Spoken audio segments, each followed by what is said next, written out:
This is Channel 25 WVTT Olean. Now, from the Twin Tiers' biggest broadcast news operation, this is the 6 o'clock report with Jeff Andrulonis and Alexa Olson. Listen on News Radio 96.7 WVTT or watch on News Channel 25 WVTT television. WVTT proudly presents the 6 o'clock report. Good evening, I'm Alexa Olson. Jeff Andrulonis is off tonight. The big story topping Twin Tiers evening news. A bizarre day for Allegheny County. First, a bank robbery in Alfred and then a bomb threat at Alfred Allman Central School. Police are still looking for their suspect right now. A suspect police say robbed Community Bank on Main Street in Alfred, New York today. Police say that a male about 6 feet tall walked into Community Bank, gave a note to a teller, then walked away with an undisclosed amount of cash. Witnesses say that they didn't see the alleged robber with a weapon. Police say their suspect was wearing a dark green hoodie or jacket, gray sweatpants, and was completely covered. Police in Alfred are saying tonight that residents should not be concerned about their safety.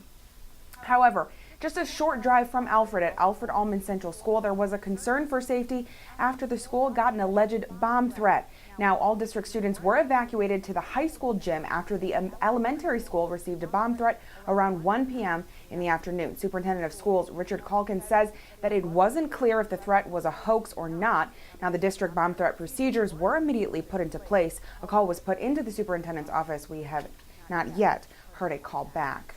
And another threat involving a school, this one in Buffalo. Buffalo police were on high alert early yesterday morning after hearing about a possible terroristic threat. Police arrested 18-year-old Adriana Hunley after they say she posted a threat on Facebook saying she was going to bring a weapon to Bennett High School on Thursday. She was arrested overnight on Wednesday, but police say there was still additional security at the school on Thursday. A possible expansion for Community Bank if their bids for 2 vacant school buildings are approved. WVTT's Valerie Tysander brings us the latest from the WVTT Digital Newsroom. Valerie. The Olean School District has a bid for 2 of its vacant schools, something that a lot of people in Olean are very happy about. Community Bank is bidding for 2 of Olean City School District's buildings, the Ivor J. Norton Elementary School and Boardmanville Elementary. Both schools stopped being used at the end of the 2011-2012 school year because of budget constraints. The Board of Education will vote on the bids as soon as their January 15th meeting. Assuming the board approves the bids, the sale of the 2 buildings then must undergo a public vote, and what Olean School Superintendent Dr. Colleen Taggarty calls a lengthy legal process. Assuming the bids pass, the bank could bring 30 more jobs to the city of Olean. The response to this news has been overwhelmingly positive. One man leaving Community Bank told me he thought it was a great idea. Eric, another Olean local, says he thinks the fact that it would bring jobs to Olean is great, but he feels that 30 isn't that many, all things considered.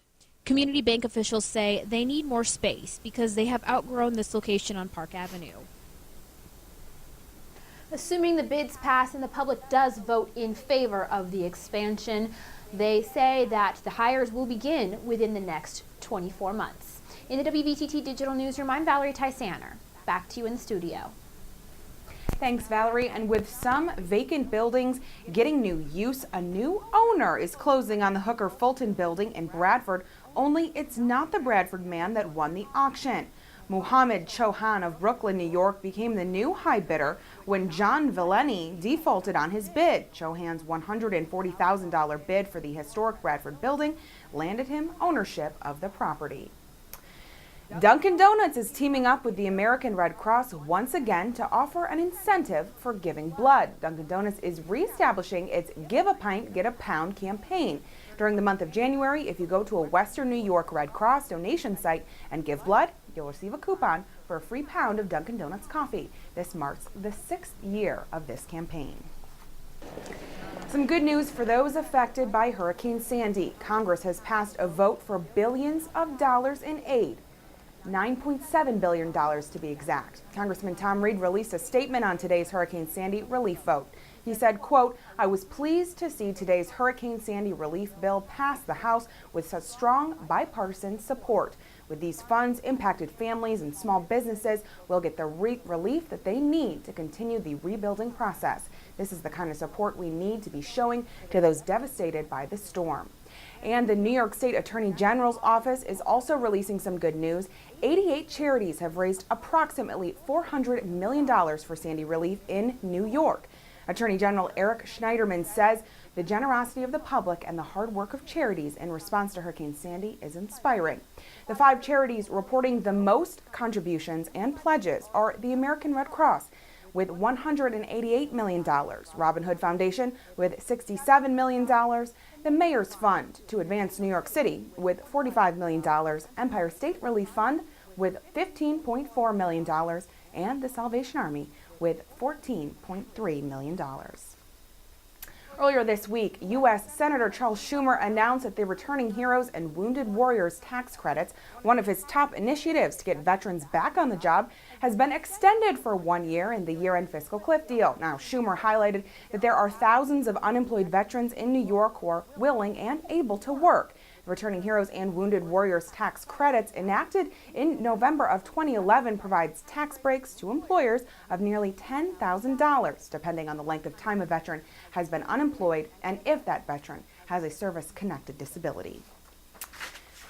New class offerings at St. Bonaventure University this coming semester. Bonaventure will offer professional development and certificate program in nonprofit management this spring. The 8 non-credit courses focus on building management and analytical skills and are designed for professionals working in or entering the nonprofit sector. Topics include strategic planning, volunteer recruitment, grant research, and strategies for reducing rural poverty. For more information, visit their website, bonaventure.edu.